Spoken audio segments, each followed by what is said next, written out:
Welcome to the Endless Knot. What connects witchcraft, dreams, paperclips, and trees? The answer is magical, as we'll find out in this year's Halloween video.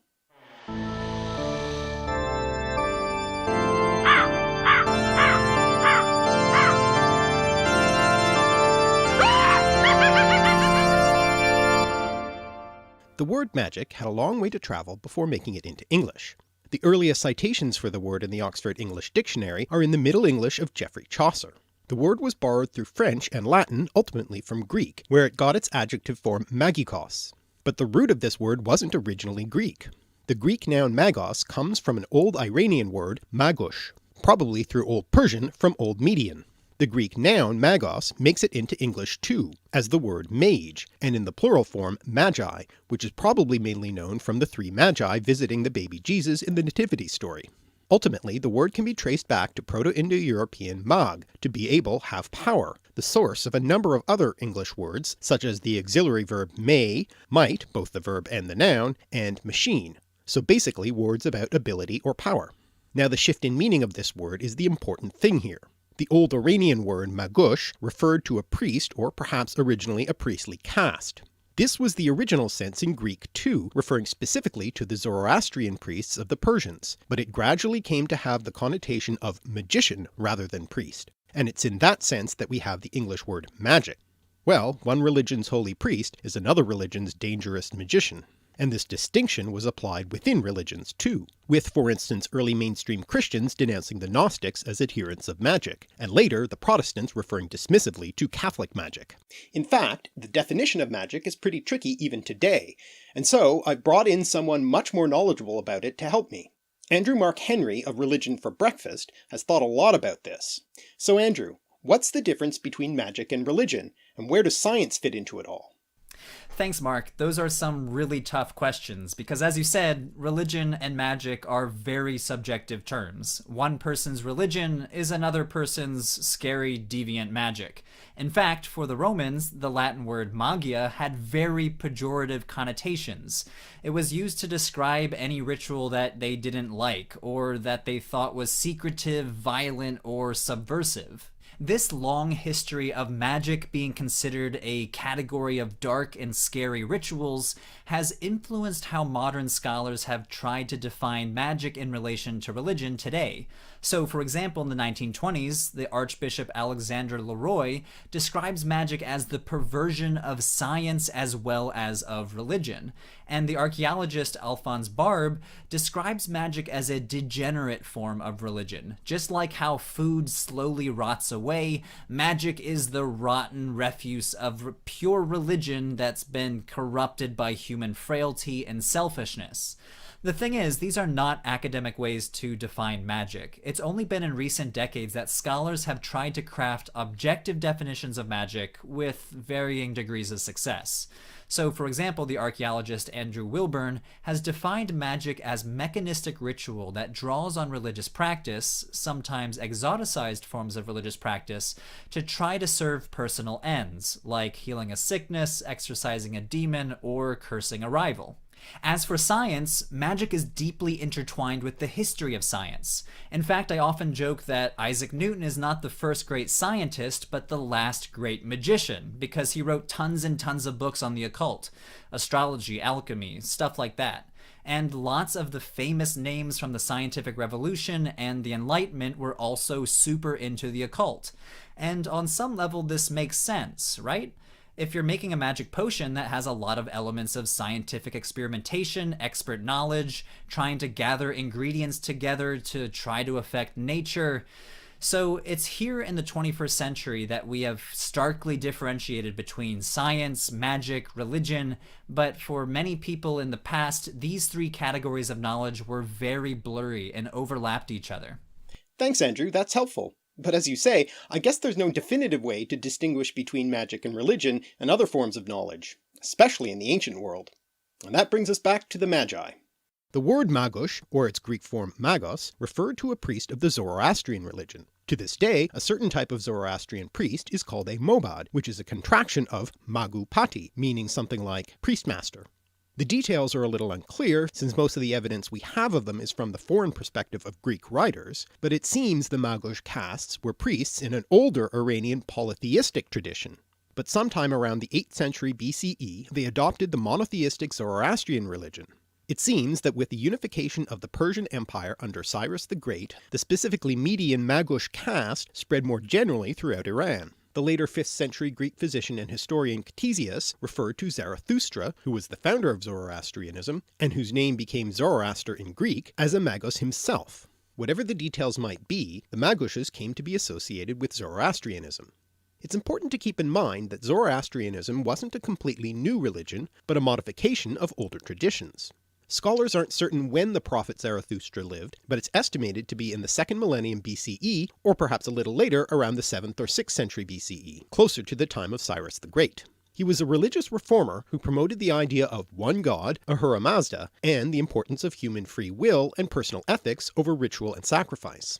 Ahura Mazda's name, by the way, which means literally wise spirit or lord, comes ultimately from the Proto-Indo-European roots Ansu, spirit, which produced the words Aesir and Asgard, the names of the Old Norse gods and their abode respectively, men, to think, and day, to set or put. Over time, the other old Iranian gods came to be demonized and were referred to as Daivas. Daiva is cognate with Sanskrit Deva, one of the terms for a deity in Hinduism, and goes back to the Proto-Indo-European root Dyeu, meaning to shine, but also used to refer to a skyfather god, Dyeu or Dyeu Pater, which spread with the Indo-European languages, becoming Jupiter in Latin, Zeus in Greek, and Tyr or Tu in the Germanic pantheon, now reflected in the word Tuesday. It's also the root behind such words as divine, deity, and Latin deus, god, as in deus ex machina, literally God from the machine, referring to an unlikely solution to an unsolvable problem to resolve a plot. And, as we've seen already, machina and English machine come from the same root as magic. The other important concept of Zoroastrianism to keep in mind are the principles of Asha and Druj, meaning roughly truth and the lie, and the ongoing struggle between these forces, essentially a dualistic battle between good and evil. The word Asha or Arta comes ultimately from the Proto-Indo-European root ar, to fit together, which also gives us such words as order, harmony, rhyme, and rite, as in a religious rite. The word druj or drug comes ultimately from Proto-Indo-European dreug, meaning to deceive, a concept we'll return to. Fittingly for this time of year, the root also leads to Old Norse draugr, a kind of undead creature similar to a revenant or zombie, probably via the idea of a phantom. The word also gives us the English word dream, which makes sense if you think of dreams as deceptive. This brings us to the connection between dreams and magic, as one of the roles of the Magos or Magi seems to have been dream interpretation. Another word we have for dreams, at least bad dreams, is nightmare, which also has its origins in Old English. Actually, the compound word nightmare doesn't show up until the late 13th century, but is made up of the Old English words nicht and mara. But Old English mara and the word nightmare itself didn't originally refer to a bad dream. The Old English mara originally referred to a kind of female incubus who would sit upon people's chests while they slept, producing a feeling of suffocation. And that was the original meaning of the compound nightmare as well. By the 16th century, the word nightmare could also refer to the feeling of suffocation, and it wasn't until as late as the 19th century that nightmare could refer to any bad dream. Now Old English mara can be traced back to the Proto-Indo-European root mare, which meant to rub away, harm, a sense we can still see in the derivative mortar, as in a mortar and pestle. That root also led to a number of words having to do with death, such as mortal and murder. Interestingly, it's also the source of the first element of Morrigan, the Irish goddess associated with both war and fate, specifically with the foretelling of death or victory in battle, who may have been the source of the figure in Arthurian legend Morgan Le Fay, a magical enchantress. Now when we think about dreams and nightmares and supernatural beings who attack you in your sleep, we might also think of the character Freddy Krueger in the 1984 film A Nightmare on Elm Street, who attacks his teenage victims in their dreams. This film, along with the 1978 film Halloween, with the newly released 2018 sequel, appropriate for this time of year, featuring Michael Myers, who also targets teenagers, are perhaps two of the best known examples of the genre of slasher films, a subgenre of horror films.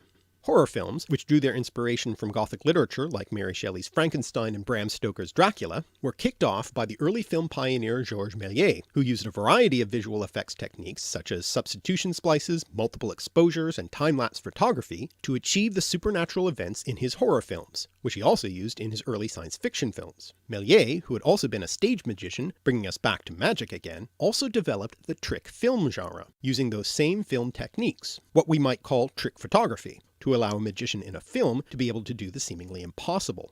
And so, magic tricks also brings us to the idea of deception that we saw with the roots of the words dream and rouge.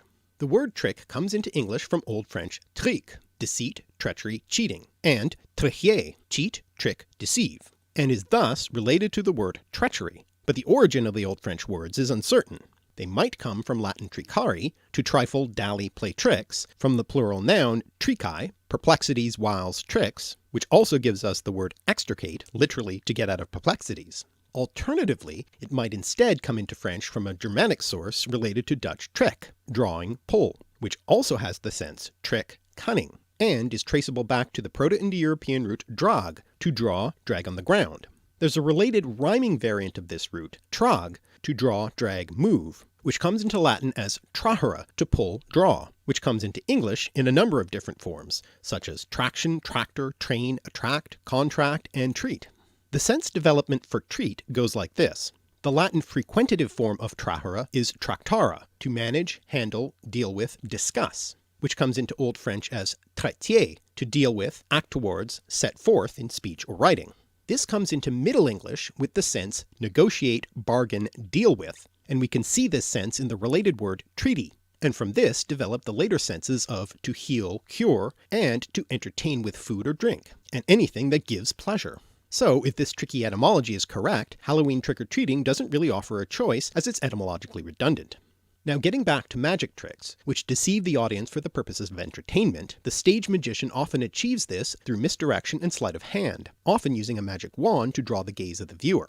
Now of course, beyond the worlds of stage magic and fiction, with Harry Potter's wand or Gandalf's staff, there are ancient traditions of wands used for magical purposes, probably based on the scepters that were widespread symbols of rulership. For instance, in Homer's Odyssey, the witch Circe uses a magic rod, called a rhabdos in Greek, to transform Odysseus's men into swine, and in the biblical book of Exodus, when Moses and Aaron try to coerce Pharaoh into freeing the Hebrews from slavery in Egypt, the first wonder is Aaron throwing down his rod, which is translated into Greek as rhabdos in the Septuagint, and transforming it into a serpent.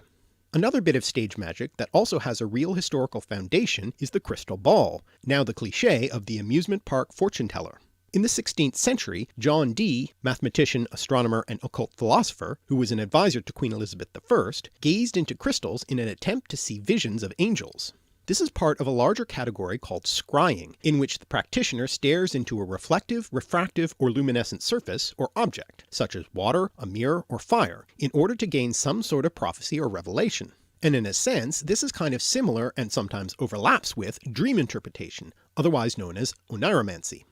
One famous example of this comes from the biblical book of Genesis, the famous Joseph who had the coat of many colors.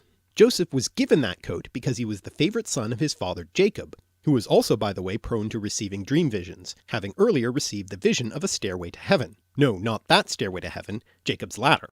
Well, in addition to receiving that technicolor sign of his father's favoritism, Joseph also had two dreams which symbolically showed his brothers bowing down to him. So his brothers were naturally jealous of him and sold him into slavery, and convinced their father that he was killed by wild beasts. Through a series of adventures in Egypt, in which Joseph accurately interpreted the prophetic dreams of fellow prisoners, and later interpreting the dream of the pharaoh predicting 7 years of abundance followed by 7 years of famine, thus advising him to store up surplus grain, Joseph was made vizier of Egypt. Now, during that famine, many people came to Egypt to purchase grain, including Joseph's brothers. So Joseph devised a trick for them, planting a silver cup in the sack of one of his brothers and then pretending it was stolen. When Joseph's steward found the cup in the possession of the brothers, he said it belonged to his master and was the cup Joseph used for divination, in other words, scrying. Well, in the end, Joseph was reunited with his brothers and father, but his prophetic dream had come true. His brothers did bow down to him as vizier. And this isn't the only ancient story of a cup being used for scrying. In Persian mythology is the Cup of Jamshid, a magical cup that contained the elixir of immortality and was also used for scrying. Many Persian literary texts describe this cup being used by Jamshid and other mythological kings, including in the Shahnameh, the great national epic of Greater Iran, which tells the mythological and historical past of the Persian Empire, including the life of the prophet Zarathustra. Which brings us back once again to Zoroastrianism and prophecy. The word prophecy comes from Greek pro, before, and phanai, to speak, and a particularly deceptive form that essentially tricks its recipient is the self-fulfilling prophecy. One of the most famous literary examples of this is in Shakespeare's Macbeth, in which Macbeth gets the prophecy from the witches that he will become king, and then goes on to make it happen by killing the king and usurping the throne. In Oedipus the King, by the Greek playwright Sophocles, in order to avoid the prophecy that the baby Oedipus will grow up to kill his father, his parents leave the baby to die on a mountaintop. But he is rescued and given to surrogate parents, with the result that when Oedipus grows up and gets the prophecy that he'll kill his father and marry his mother, he leaves his supposed parents to avoid it, and ends up fulfilling both prophecies. Or, if you want a more recent example, to return to Harry Potter again, in reaction to the prophecy that a child born on a certain day will kill him, Voldemort tries to murder the infant Harry, thus making Harry the one who is eventually able to defeat Voldemort. Now, one of the reasons that self-fulfilling prophecies work is that they give the receiver the confidence to make those events happen, as in the case of Macbeth. The word confidence, by the way, comes from the Latin intensive prefix com plus the word fidere, to trust, and lies behind the term confidence trick, sometimes shortened simply to con, thus bringing us back to the theme of deception, which is well known in the gambling con, in which the victim is allowed to win several times to build up his confidence before taking him for all he's worth. A famous historical example of a self-fulfilling prophecy involves Cyrus the Great, founder of the Achaemenid Empire who I mentioned earlier. According to the Greek historian Herodotus, Cyrus's grandfather Astyages had prophetic dreams which were interpreted by the Magi as meaning his grandson would usurp his throne. Fearing this, he ordered his general Harpagus to kill the baby, but he couldn't bring himself to do it, and passed the job on to a cowherd, who also couldn't go through with it and brought the baby up as his own. Years later, when Cyrus had grown up and all of this was revealed, Astyages punished Harpagus by killing his son, but after the Magi backpedaled and said that they had misinterpreted the dream, Cyrus was spared. In revenge, Harpagus encouraged Cyrus to revolt against Astyages and take over, and he did just that. So I guess the moral of the story is, watch out for those Magi dream interpretations. And returning to the Magi and the word Magush, its first attestation is in the Behistun inscription by Darius the Great, the fourth king of the Achaemenid Empire, which is a bit of propaganda that tells of how he came to the throne. Basically, when Cyrus died, he was succeeded by his son Cambyses II. According to Herodotus, Cambyses had a dream in which he saw his younger brother Bardia sitting on the royal throne, and had him secretly killed. Then, according to Darius, a Magush named Gaumata impersonated the dead Bardia and eventually came to the throne. Darius soon after usurped the throne from the impostor Gaumata. Of course, it's entirely possible that Darius made this up to legitimize his claim to the throne, with Gaumata being an impostor, and he further legitimizes his claim by stating in the Behistun inscription that he became king by grace of Ahura Mazda. Whatever the truth may be, we certainly see several more examples here of our recurring theme of deception, not to mention prophetic dreams. With these sorts of stories circulated by Greek authors, it's not too surprising that the Magi gained the reputation for not only being magicians, but also for being devious and deceptive. Furthermore, unlike Greek priests, the Magi would whisper their prayers and ritual texts in a low voice, and in the unfamiliar Avestan language of the Zoroastrian religious texts, which may have sounded to the Greeks like incantations. Interestingly, the native Greek word for magic, goeteia, with goes meaning sorcerer, or literally one who howls out enchantments, comes from the Greek verb goon, to wail, groan, weep, from a Proto-Indo-European root that meant to call or cry. The Greeks had other words for particular types of magic, such as necromanteia, necromancy or the communication with the dead for prophetic purposes, from nekros, dead body, and manteia, divination oracle, derived from mynesthai, to be inspired, from men, to think, one of the Proto-Indo-European roots that lies behind the name Ahura Mazda. And the word pharmakeia, from which we get the word pharmacy, referred to the practice of using drugs, poisons, and medicines. But the word mageia soon became a more general term for magic in Greek. Nevertheless, the Greeks were often also quite skeptical about magic. Herodotus recounts the story of Darius's successor Xerxes, who when sailing his fleet to attack Greece was hindered by a storm, but the Magi were able to quell the storm with their sacrifices and incantations, allowing them to proceed. Or, as Herodotus dryly wrote, perhaps it abated of its own accord. And in that self-fulfilling prophecy play Oedipus the King, Sophocles has Oedipus use the word magos as a term of abuse directed at the soothsayer Tiresias when he gave him a prediction he didn't like. So the word also came to have the sense of a charlatan in Greek. The Magi in the biblical nativity narrative probably originally implied the use of magic and astrology, since they predicted and located the Christ child from the stars. But in later Christian traditions, the Magi are often rendered as the three kings, or the three wise men, reflecting later Christianity's discomfort with magic, which they held to be the work of the devil. In any case, the Greek words magos and magia were subsequently borrowed into Latin as magus and magia, initially with the specific reference of Persian practices, as for instance by the Roman orator Cicero, but soon in the more general sense, as for instance by the poet Virgil. Interestingly, Virgil came to have a rather magical reputation himself. A practice arose of using Virgil's writings for a form of bibliomancy, that is, divination using books, called specifically sortes Virgilianae, or Virgilian lots. Basically, the way it works is, you take a text and randomly pick a passage from it, by for instance balancing a book on its spine and letting it fall open to a random page, and that passage would give you your prediction or answer to your question. Virgil wasn't the first author to be used this way. The Greek poet Homer is the source for the sortes Homericae, with the philosopher Plato reporting a similar form of this being used by his former teacher Socrates to predict his day of execution, but the practice continued into the Roman era. Later on, Christians would use the Bible for the sortes sanctorum, but the sortes Virgilianae was the most popular technique, with one early example being Hadrian's use of it to judge the Emperor Trajan's attitude toward him, when it correctly predicted that he would be adopted by the emperor as his heir. The practice continued through the Middle Ages and into the early modern period, and correctly predicted the death of King Charles I when the Viscount Falkland suggested the king try this as a light-hearted pastime when they came across a finely printed and bound edition of Virgil. To mitigate the damage, the Viscount tried it himself, hoping to hit upon some irrelevant passage and discredit the king's prediction, only to correctly predict his own death. I guess with divination you should be careful what you ask.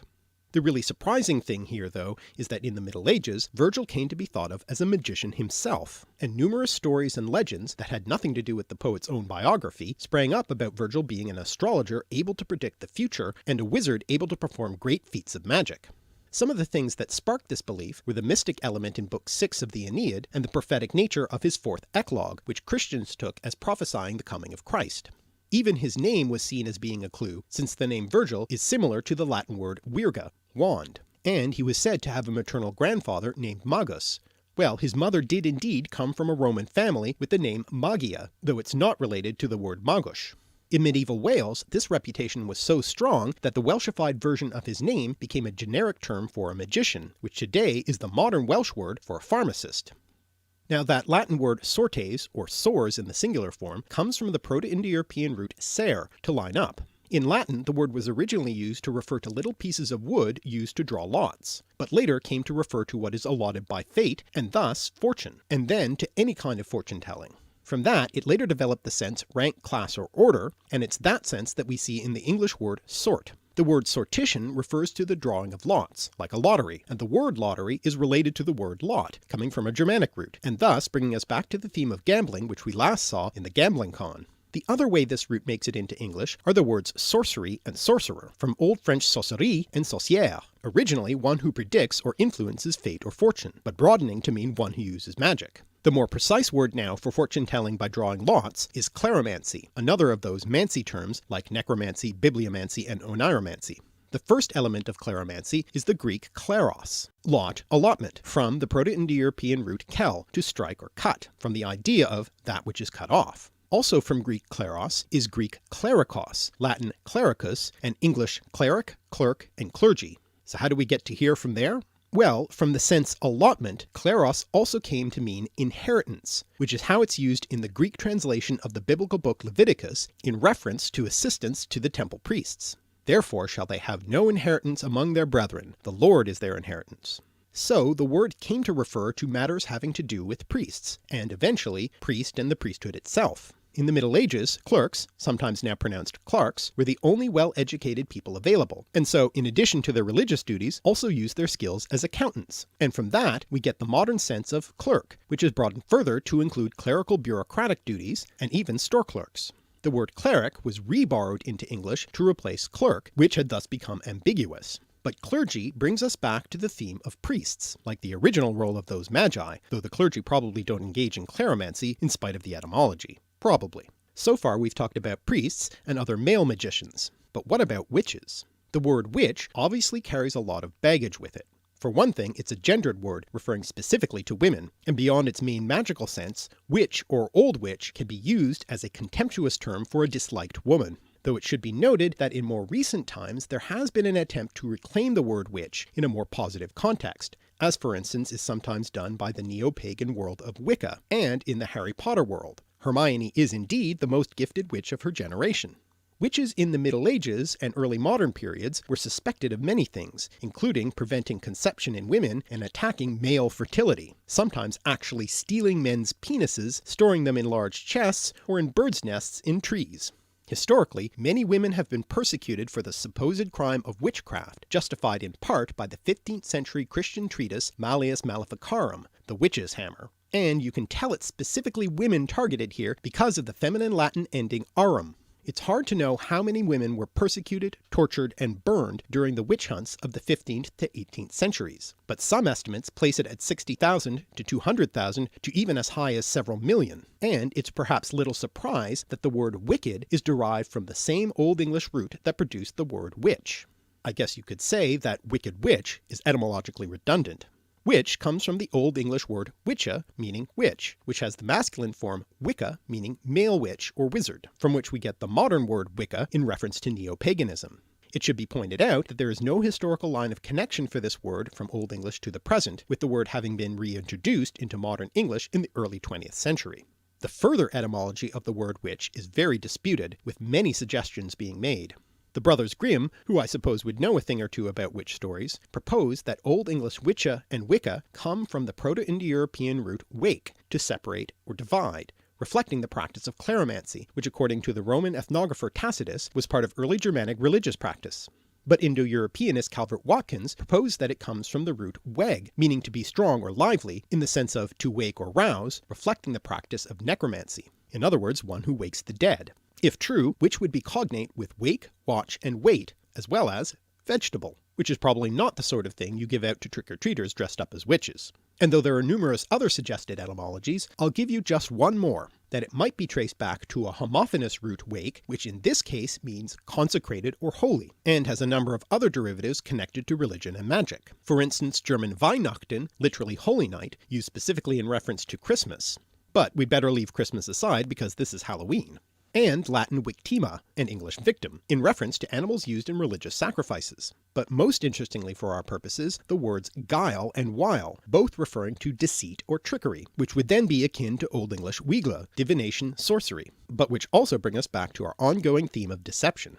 But there are a lot more terms for male magic practitioners. In the Harry Potter world, that would be wizard, but wizard has more of a positive connotation, so for a better parallel to witch, let's turn to the word warlock. Interestingly, the word didn't originally have any connection to magic. In Old English, the word warloga meant traitor, liar, oathbreaker, reminding us again of the theme of deception, and by extension it was sometimes used to refer to the devil. It's only later in the 16th century in Scots that the word came to be used as the male equivalent of a witch. Etymologically, it breaks down into two elements, the second of which is leogan, to lie, which also gives us the word lie.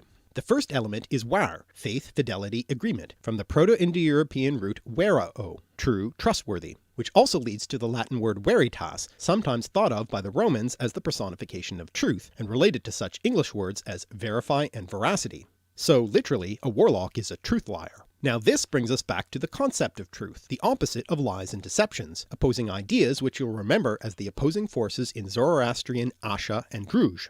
There are a number of words in English that mean truth, including the now somewhat archaic word sooth. The Old English form soth was actually quite common and comes from the Proto-Indo-European root s that supplies several of the forms of the irregular verb to be, such as is and am, as well as words such as yes, essence, and sin. Though the word sooth today is somewhat obscure, the compound soothsayer, meaning a fortune-teller or prophet, is rather more well known, being used for instance to describe Tiresias in the Oedipus story, along with seer, literally one who sees.